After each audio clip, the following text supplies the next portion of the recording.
Okay, all right, guys. So in this video today, we'll discuss the important aspects of ENT. So let's get started. If I say the first important thing in my list, that is the spasm of muscle that lead to trismus. This is your medial pterygoid. So understand this is a rapid revision of ENT that you need to study. Spasm of which muscle will lead to trismus? That will be medial pterygoid. If I say most common organism that is causing acute epiglottitis as well as acute suppurative otitis media, the answer will be Streptococcus pneumoniae. Answer will be Streptococcal pneumoniae. This is followed by Haemophilus influenza and Moraxella catarrhalis. The most common organism will be Streptococcus pneumoniae, followed by Haemophilus influenza and Moraxella catarrhalis. Most common organism that is associated with croup, it is your parainfluenza. Malignant otitis externa, which is commonly seen in diabetes patient. Kismoti, it is commonly seen in diabetes patient. This is caused by Pseudomonas. Pseudomonas will also cause VAP. VAP stand for ventilator associated pneumonia. So let us quickly recall all the different type of pneumonia. So we can have CAP. CAP means community acquired pneumonia. The most common cause will be Streptococcus pneumoniae. Then we will have HAP means hospital acquired pneumonia. The most common cause will be Staph aureus. Then we have ventilator associated pneumonia, that is due to Pseudomonas. This ventilator associated pneumonia can also be due to Staphylococcus aureus. Atypical pneumonia, also called as walking pneumonia. Atypical pneumonia, जिसको हम बोलते हैं walking pneumonia or interstitial pneumonia. This is mainly caused by mycoplasma. If I say most common organism causing nasopharyngeal carcinoma, this will be your Epstein-Barr virus. The most common site of this nasopharyngeal carcinoma, the most common site will be fossa Frosen-Miller. If I say some additional point, understand this, which you can add in your own notes, that will be nasopharyngeal carcinoma is prevalent in China. Permissive level of noise in industries. So there are two answers. So understand this. So if you are given two answers, both are correct, but the 85 decibel is more correct than 90 decibel. Okay, then a few terms. If I say presbyacusis, that is age-related hearing loss. So it is age-related. With age, your hearing ability decreases. We call this presbyacusis. Then we have paracusis. This is seen in autosclerosis. This we'll discuss later on. Diploacusis, it is seen in Meniere's disease. And hyperacusis. If I use the term hyperacusis, means you are hearing a lot of sound, means more sound. This is seen in Bell's palsy. So let's see once again. If I say presbyacusis means age-related hearing loss. Paracusis, you will see in autosclerosis. This question came many times in exam. If I say diploacusis, you will see in Meniere's disease. Hyperacusis you can see in Bell's palsy. Hyperacusis you can also see in a condition called as Lyme disease, and Lyme disease, ultimately Lyme disease can lead to facial nerve palsy, right? And this you can also see, hyperacusis you can also see in Meniere's disease. Okay, then understand this. Sometimes they ask this question. These are basic questions that they ask in exam. You will see a dip at 2000 hertz. This is called as Cahardt's notch. It is seen in autosclerosis. If you see the same dip at 4000 hertz, this is what we call this boiler's notch. We call this boiler's notch or boil maker's notch. We call this boiler's notch or boil maker's notch. This is seen in noise induced hearing loss. We also call this boil maker's disease. Boil maker's disease or boiler notch. This is seen where? In noise induced hearing loss. Sometimes you will see a mid frequency hearing loss. This is called as cookie bite sign. Cookie bite, like we take a bite of a biscuit or a cookie. We call this cookie bite sign. Okay, moving ahead. They'll give you a clinical question like this in exam. That is a young male. You will see a young person, nose involvement. It can be a diabetic person. So the most common fungal infection will be mucormycosis. That is the mucus rhizopus. So I am going to shoot a separate video on mucormycosis. Why? The reason is, COVID. It is commonly seen in COVID patients. Those COVID patients which are diabetic or either they are on steroids. So remember, for now, mucormycosis, we have certain risk factors like steroid use. We have risk factor like any other immunomodulator drug use, diabetes or complication of diabetes like coma or ketoacidosis, right? Or previous voriconazole therapy. So these are risk factors. We'll discuss this mucormycosis in a detailed video. That is important, and that will be the potential hot question, burning topic in exam. Then if I say in diabetic, there is also risk of malignant otitis externa by a bacteria called as Pseudomonas. Okay, then we have two vascular tumor. The one you see in young patient, more in boys, present with epistaxis and generally a tumor origin of vascular origin. So vascular origin, you will not do biopsy. This tumor is angiofibroma. In angiofibroma, you will see a frog face sign. If you see the vascular tumor that is commonly seen in a young female, a young patient and a female, this female will present with pulsatile tinnitus and bleeding ear mass. Again, biopsy is contraindicated. This we call this glomus jugulare. In glomus jugulare, you will see further sign, which I'll tell you later on. That is brown sign, flap sign, that we'll discuss later on. So for now, understand is how you'll differentiate these two tumors. कैसे आप differentiate करोगे? Young patient with epistaxis, angiofibroma. Young female patient with pulsatile tinnitus, कान में घंटी बजेगी कभी-कभी. That is, you will see a ringing sensation in the ear. We call this glomus jugulare. Okay, then let's move ahead. Then we have certain triad that you need to remember. So first triad, if I say, that is called as Gardenigo syndrome. Gardenigo syndrome, remember this by triple D. Triple D means patient will have discharge, ear discharge. There will be diplopia due to involvement of sixth nerve, and there will be a deep retroorbital pain due to involvement of fifth cranial nerve. So remember 3 Ds in Gardenigo syndrome. Next triad, if I say, that is your Trotter's triad. So next triad which I'm having, that is called as a Trotter's triad. Trotter's triad, understand this. Here you will see the mnemonic is NPC, means you will see neuralgia. You will see the neuralgia because of involvement of fifth nerve. There is a possibility that you will see a palatal palsy of the palate, and there will be CHL. CHL means conductive hearing loss. So remember, in Trotter's triad, you will see conductive hearing loss. The third triad is common triad. I asked in exam multiple times, Samter's triad. The patient will develop symptom due to consumption of aspirin. There will be asthma and there will be nasal polyps. Then we have Cartagena triad. So here you will see situs inversus. The organs which are in the right side, they'll come to left. The organs which are in the left, they'll come to right. You will see bronchiectasis. And the patient will develop chronic sinusitis. So patient can also develop polyp, but the better word is patient will develop chronic sinusitis. So this is the triad of your Cartagena syndrome. Next triad which I'm having. So basically understand this, just one more thing. If I add this, Cartagena syndrome is mainly the problem in the mutation of your dynein arm. There is mutation of a protein called as dynein.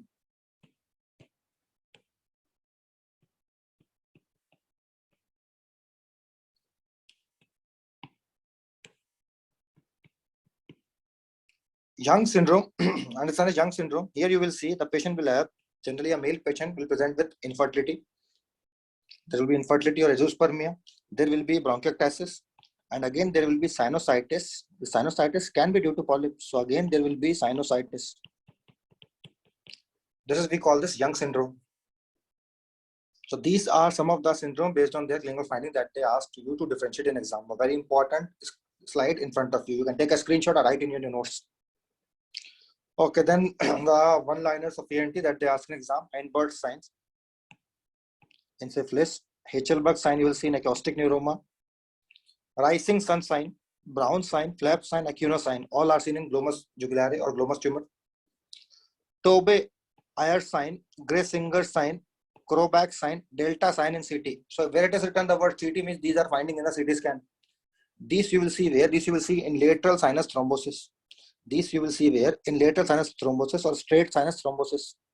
Lateral sinus thrombosis or straight sinus thrombosis. If I see tripod sign or thumb sign in X-ray, this is X-ray finding. You will see in acute epiglottitis. Steeple sign in the X-ray, and patient will present with barking cough and stridor.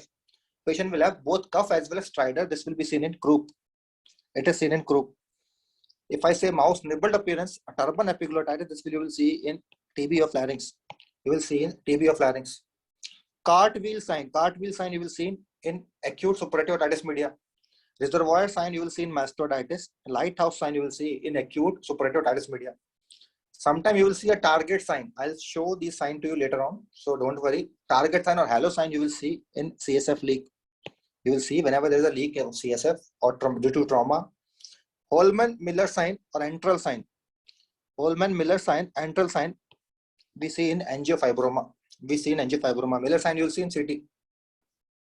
Omega shaped epiglottis, laryngomalacia. Potato nose you will see in rhinophema. Woody nose, rhinoscleroma.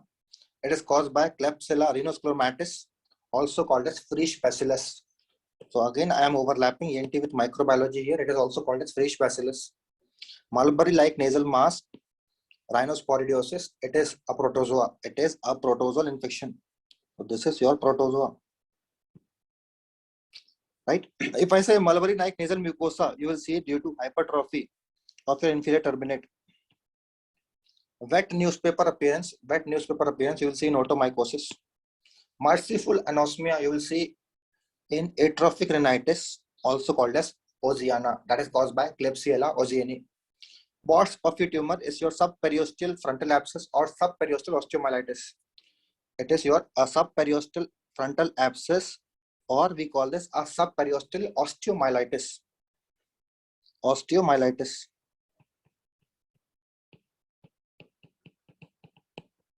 It is a complication of frontal sinusitis. Mucosal formation osteoma you will see generally where in frontal sinus.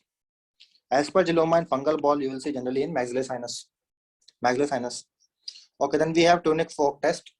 You will see this is the most common frequency that we use is 512 Hertz. So in CHL you will see Rinne test is negative and bone conduction is poor in your SNHL. Then we have a audiogram, that is PTA. In you will see AB gap. If you see air-bone gap, that is seen in CHL. Both you will see bone conduction as well as air conduction is poor, that is seen in SNHL. Okay, then understand this. We have your ear. So just for this, you have to look at to my screen. So for this, you have to look at my screen. So what I'm doing here is to understand this. For this, you have to look on my screen. If I use the word, so look at me. If I say, for this, you have to look on my screen. So look at me. If I say, the patient is having a problem in the external ear. The patient is having problem in the external ear. Then that is called as your CHL. Means, for example, it could be wax, it could be glue ear, it could be otosclerosis, right? It could be otosclerosis. So let me show you how this will look.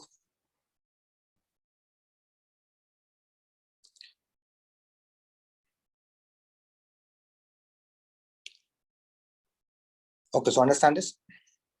If I say any patient who is having problem in the ear, external ear, it will lead to your conductive hearing loss. External till middle ear, any problem in your inner ear and your brain, that will cause your SNHL, sensory hearing loss. Am I clear? So any problem in your external ear or middle ear, we call this conductive hearing loss. So that can be due to wax, due to glue ear, or due to otosclerosis. Due to wax, due to glue ear, or due to otosclerosis. Right? If I say any problem in inner ear like Meniere's disease, acoustic neuroma, age-induced hearing loss, that will cause your SNHL. That will lead to your SNHL. Am I clear? That will lead to your SNHL. So just a minute, let me zoom the slide once again.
Okay, guys, so a little problem in zooming this session. So let me move this in this direction. Okay, if I move to the further discussion, we have thyroplasty. So understand this, there are 4 variants of thyroplasty. The first is called as medialization. Second is lateralization. Third is loosening or shortening. A fourth will be lengthening or tightening. So this is we do for adductor palsy, abductor palsy, puberphonia, and androphonia. So understand this, puberphonia and androphonia. So puberphonia means it is a First, let me discuss androphonia. Means the patient will develop male-like voice. We call this androphonia. That is a male-like voice. If I say the word puberphonia, if I use the word puberphonia, so here you will see the person will have a functional voice. It's a puberty-like voice. The patient will develop a high-pitched voice. There will be high-pitched voice. Then these are ENT diseases which are commonly seen in females: atrophic rhinitis, glomus jugulare, otosclerosis, and functional apnea. So these are 4 ENT diseases that you need to remember, which are more commonly seen in females. So then we have some drainage point that they ask in exam. So what are these drainage point? Understand this. If I say nasolacrimal duct, this will be draining into your inferior meatus, right? Maxillary, frontal, anterior ethmoidal sinus into middle meatus. So remember, generally most of the things will open into middle meatus. If I say posterior ethmoidal sinus, this will open into your superior meatus. So superior meatus, sphenoid sinus in your supreme meatus, and dacrocystorhinotomy we do where in case of this is a surgery, the procedure that we do where in middle meatus. So these are the drainage point that you should remember. Right? So these are the drainage point that you should remember that they ask as an MCQ in exam. Okay, hot potato voice. You will see in numerous conditions. So you can see this where you can see in supraglottic cancer. You can see this where in quinsy or peritonsillar abscess. You will see hot potato voice. Okay, so understand this. What is quinsy? Quinsy is nothing but the collection of aggregation of pus between tonsil and its bed. Right? So we call this a collection of pus. We call this quinsy. If you see quinsy, if it is having an outer neck swelling, we call this parapharyngeal abscess. Then we use the term parapharyngeal abscess. If it is having an outer, then we use the term parapharyngeal abscess. Okay, if I say commandos operation is done for oral cavity cancer. Commando operation we do where? In oral cavity cancer. Right? Commando operation you will do where? In oral cavity cancer. Right? Oral cavity cancer. Then corner septum. This is your petrosquamous suture. Surgical landmark to find your mastoid antrum. This will be your McEwan's triangle. To find the mastoid antrum, that is your McEwan's triangle. Right? Okay, so for nasal bone fracture, we use Walsham forceps. For nasal septum fracture, we use Ash forceps. So these are 2 forceps that you should remember. Acoustic neuroma, generally it will originate from inferior vestibular division of 8th nerve. It is not superior, it is inferior. It is inferior vestibular division of 8th nerve. Okay, then we have different variation of tympanometry, different type of tympanometry. So I can say we have different type of tympanometry. So let me elaborate this one by one. So if I say the first variant I'm having is normal, is called this A type. Normally in you and me we call this A type. A S type is seen in otosclerosis. Remember S for S. A D type is seen in disruption or dislocation of ossicles. Whenever there is disruption or dislocation of ossicles. B type is seen whenever something is accumulating. That is due to fluid. So B means in Hindi we call this bhara hua, koi fluid bhara hua hai. Some fluid is accumulating. It is seen in serous otitis media. C type means there is a choking. That is choke means blocked. There is obstruction. In your eustachian tube, there is any sort of blockage, you will see C type. Now understand this, and these are some basic embryology questions that they ask in exams. So understand this: Malleus and incus develop from first arch, stapes from second, tragus from first, and pinna from both first and second. Pinna will develop from both first and second. Right? Okay, then understand this. We have the question on the sinuses. So first you should remember the sequence of sinus. The sequence of sinus that we should remember is MESF, means maxillary, ethmoid, sphenoid, frontal. So ethmoid is the one which is most developed at birth. So maxillary sinus, antrum of Highmore. This is the largest sinus and it is most common sinusitis in adult. And it is first sinus to develop. So understand this, whenever the question is coming of sinusitis, the reverse is for polyps. So understand this, if I say frontal sinus, let me talk about frontal sinus. This is absent at birth. And this is last to develop. Sphenoid sinus, if I say sphenoid sinus, this will be on around your 4 year of age. Right? Ethmoid sinus, if I say small sinus, you will see here, you will find ethmoid hair cells which can be anterior ethmoid area cells or posterior ethmoid area cells. So most constant and largest we call this bulla ethmoidalis, right? Anterior most cells are called as Agar-Nazi. In orbital floor, you will find Haller cells. Close to them, you will find Onodi cells. This was the PG exam MCQ. Inside them, what you will find? Inside you will find concha bullosa. Concha bullosa. Sinus that attain adult size. At last, this sinus is your sphenoid sinus. This sinus is your sphenoid sinus. Osteoma, mucocele, they are commonly seen in frontal sinus. If I say malignancy, fungal ball, or aspergilloma, they are commonly seen where? In maxillary sinus. Ringer's tumor is another name for inverted papilloma. Then understand this, we have a line. This line is called as Ogren's line. This Ogren's line is what line? Understand this. This line from medial canthus of eye to the angle of mandible. Medial canthus of eye to the angle of mandible. Understand this. If this tumor is invading above this line, then that type of tumor will have a poor prognosis. That is, it will having a orbital spread. If it's going below this line, then this will have a good prognosis. So understand this. This is a prognostic line that tell you about prognostic value of maxillary sinus carcinoma. So if tumor is infiltrating above this line, bad prognosis. Below this line, good prognosis. Right. So we can do indirect laryngoscopy. So the certain structures which are not visible by this, like anterior commissure of vocal cord, laryngeal surface of epiglottis, ventricle and cycle. So these are not visible by your indirect laryngoscopy. Narrowest part of pediatric larynx is your subglottis. It is your subglottis.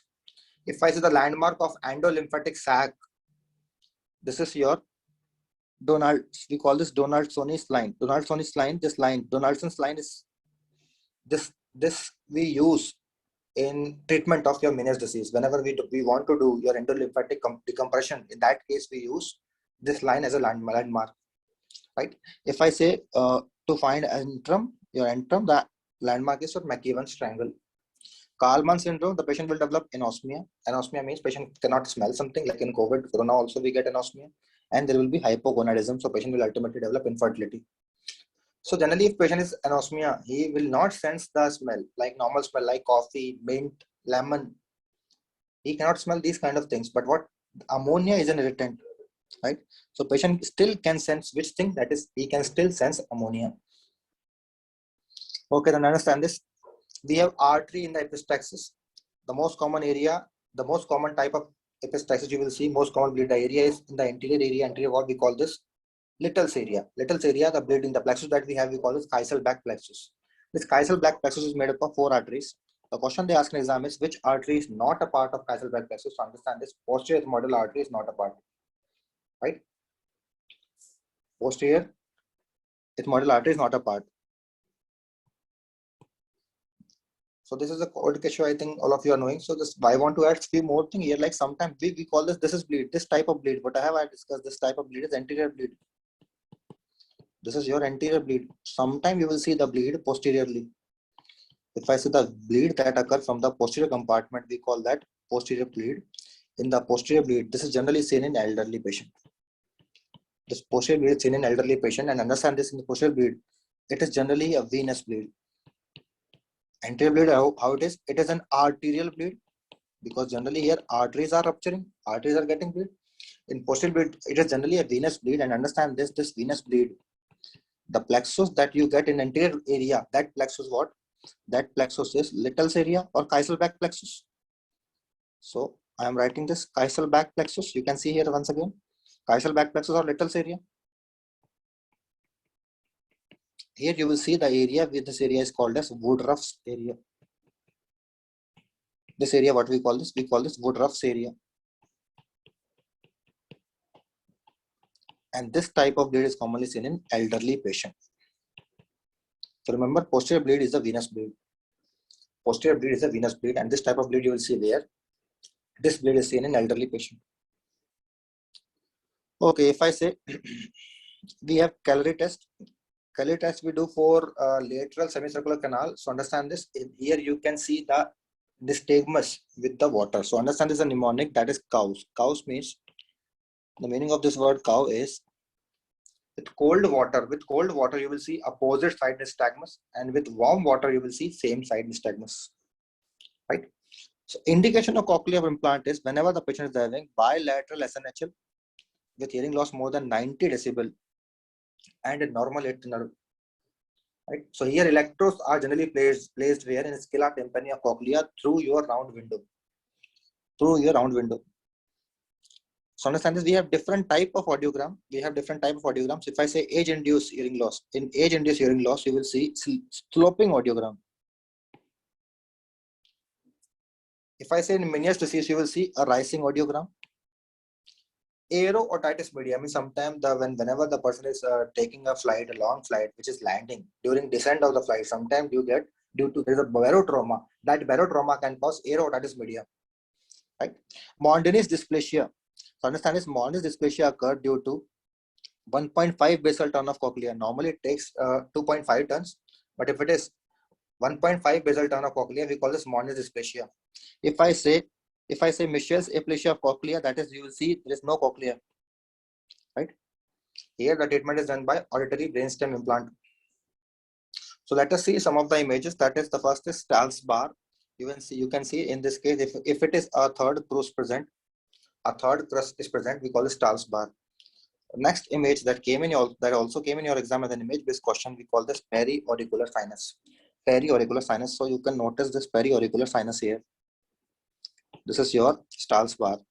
So understand this, what is periauricular sinus? You will see whenever there is incomplete union at first and second hours, then sometimes you will see a hole. That hole is called as periauricular sinus.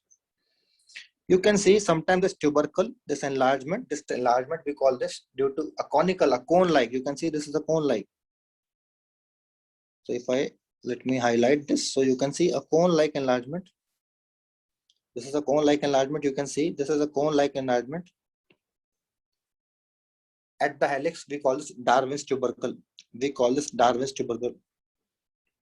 Okay, boxer ear, theory-based question already came in exam. Cauliflower ear or boxer ears, we also call this pinna hematoma. Sometimes you will see there is absence of anterior helix. This type of ear, you will see they look like a bat. We call them bat ear. We call them a bat ear. This type of ear, we call them a bat ear. Okay, moving to more images. I told you Quinkis. This is your Quinkis image that they ask in exam. And this is, you can see the patient is developing mucormycosis, right? It is rhino-orbital mucormycosis. In the nose and in the orbital space, you will see mucormycosis. So as I promised, I'll be giving you a video. That video you have to take seriously. Why? Because soon, in like coming 2 days, I'll post this video. That day you should be knowing, because many cases of mucormycosis are seen in COVID patients. You can see mulberry-like nasal mass. This mulberry-like, we call this rhinosporidiosis. And you can see this type of mass. Okay, the better version is you can remember this by Om Puri. If you see the Om Puri, so let me show you the Om Puri so that you can get an idea. If you see the Om Puri will have the same finding, the famous actor. If you see his image, you'll have the same finding. If I say the next is, you will see rhinoscleroma. This is what we call this rhinoscleroma. Rhinoscleroma. Okay, then just try to understand this image, understand this. So what we are having P is perilymph, endolymph, perilymph. So you will see this is the structure of your inner ear. In the ear, you will see the different structures, like you will see Rischner's membrane. So let me zoom this.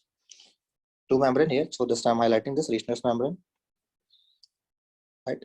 Rischner's membrane. And below to this here, I'm highlighting this membrane. We call this basilar membrane.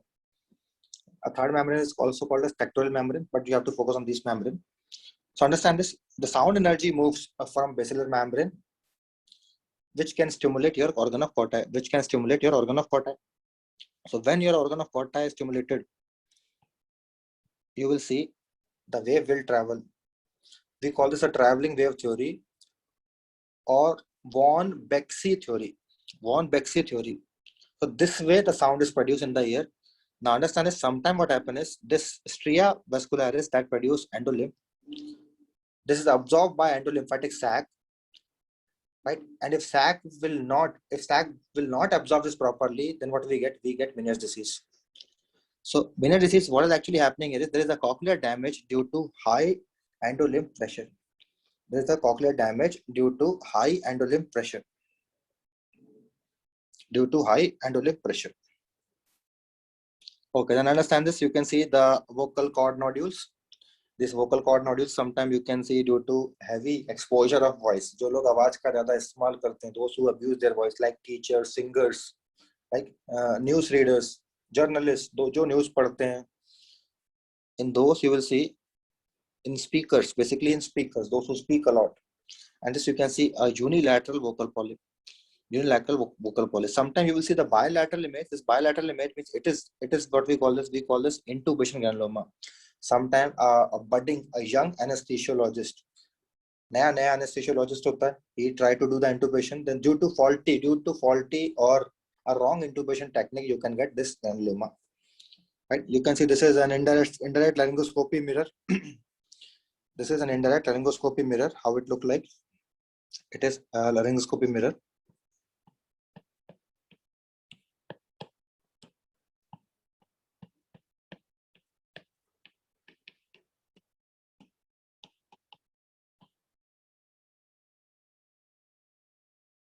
Okay, if I show you this thing, you can see this is called what we call this juvenile papilloma of larynx. You will see the color. You will see the color in this case, or you can see the color. It will have a creamish color discoloration, a warty growth. It is a wart-like growth. This we can see. We call this laryngomalacia. Right? You can see the shape of this. It look like omega, so we call this omega-shaped glottis. So in exam, they ask the theoretical question, that is omega-shaped glottis is seen where in laryngomalacia. In laryngomalacia. Okay, then I can show you some more sign, that is thumb sign. Thumb sign, you will see in swollen epiglottitis, like imprinting of a thumb. You can see this like a thumb imprintation. Right? We can also see this, also see two more sign like a tripod sign with the drooling saliva. Then this sign you will see steeple sign. We call this steeple sign. So let me zoom this. Steeple sign. It look like the steeple. It is seen in croup. Cartwheel appearance. You will see the cartwheel appearance. This cartwheel appearance you will see where it is seen in acute suppurative otitis media, ASO. You will see a cartwheel appearance. Okay, then understand it. This is your Bera image, the most important image. If I say the most important image in Bera, this will be your fifth image. That is this most important wave. Most important wave will be fifth wave. Right? So most important wave in the Bera will be your fifth wave. Now understand this. If I say this Bera, why we do this? We do to differentiate a person who is having actual hearing loss or is doing some kind of acting. Right? This is your Bera. Okay, then if I can say some more things, so total, if sometimes they can ask you in the Bera total how many waves. So in Bera you will see total 7 waves. In Bera you will see total 7 waves. Right? So this is an objective test of hearing. Generally it is used in children. So it is used in children, that is pediatric population. So basically it is having 7 waves. And these waves are produced by lateral lemniscus. These waves are produced by lateral lemniscus. Okay, then what we have, we call this intral sign or Holman-Miller sign. This is seen. Intral sign or Holman-Miller sign. You will see this where it is seen in juvenile nasopharyngeal angiofibroma. Okay, again, this is your quinsy. Sometimes you can see a mucus retention cyst in sublingual area. This is called as ranula. We call this ranula. This is your halo sign or target sign due to CSF leak. And we do this maneuver. This maneuver is called as Cottle test. This maneuver we call this a Cottle test. Right? So the Cottle test generally we do to check the blockage of nasal walls or in the DNS. Sometimes due to deviated nasal septum, you can do this Cottle test. We call this Cottle maneuver or Cottle test. So this Cottle test generally do, why we do this? To see any kind of obstruction, right, or blockage in your nasal walls. Okay, then there are sometimes question of CSOM. CSOM, chronic suppurative otitis media. If I say the most common complication, and if I ask you the most common intracranial complication, so this everybody is knowing. Most common intracranial complication is meningitis. It can lead to meningitis. Most common complication, if I say, this will be your mastoiditis. And both these MCQs have came in exam already. Right? Most common site of brain abscess you will see in the temporal lobe area, and the treatment for this will be neurosurgery. You need to refer the patient to a neurosurgeon. Okay, so understand this. For puberphonia, we do a maneuver. That maneuver is called as Gertzmann maneuver. Right? Glue ear of serous otitis media is not a painful condition. Tubercular otitis media is also not a painful condition. Most common long-term complication of a functional endoscopic sinus surgery is synechiae formation. These synechiae means वहाँ पर कुछ जम जाएगा, adhesions are formed. These are actually treated by a topical mitomycin C. Topical mitomycin C. Right? So understand this. Some patient they fall down without turning unconscious. We call this Tomarkin's crisis. Tomarkin's crisis. This is seen in Meniere's disease.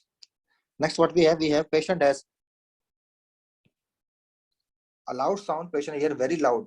We call this recruitment phenomena. This recruitment phenomena is also seen in Meniere's disease. Recruitment phenomena also seen in Meniere's disease. Vertigo on hearing loud signs. Sometimes the patient get vertigo on loud sign. We call this Tullio's phenomena. Tullio's phenomena is also seen in Meniere's disease. Tullio's phenomena is also seen in Meniere's disease.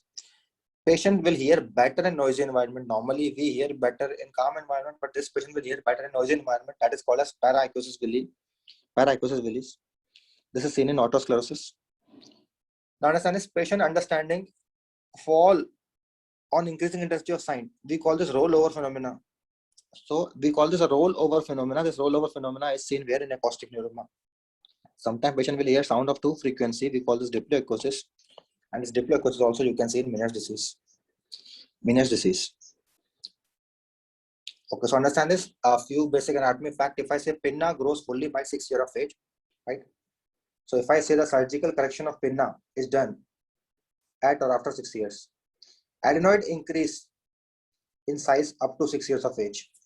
If I say frontal sinus, first radiological investigation will be at 6 years. Pinna development, it will complete by 20 weeks of pregnancy. Right? It will complete by 20 weeks of pregnancy. So sometime you will see 6 elevation formed here. This elevation is called, we call this hillocks of face. Cochlea will develop from otic capsule by 20 weeks of pregnancy. 20 weeks of pregnancy. Am I clear? So these are some of the information. If I say sometime they ask a radiology question combined with ENT, that is, if I say what are the best view for different type of sinus. So if I say what is the best view for maxillary sinus, what is best view for frontal and ethmoidal sinus,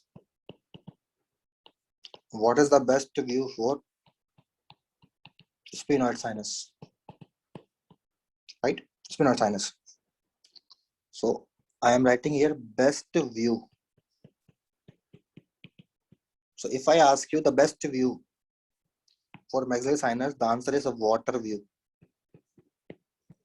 Water's view. This will be M maxillary, and you will reverse the M, it will become W. If I say frontal and ethmoidal, the best view, we call this a Caldwell's view.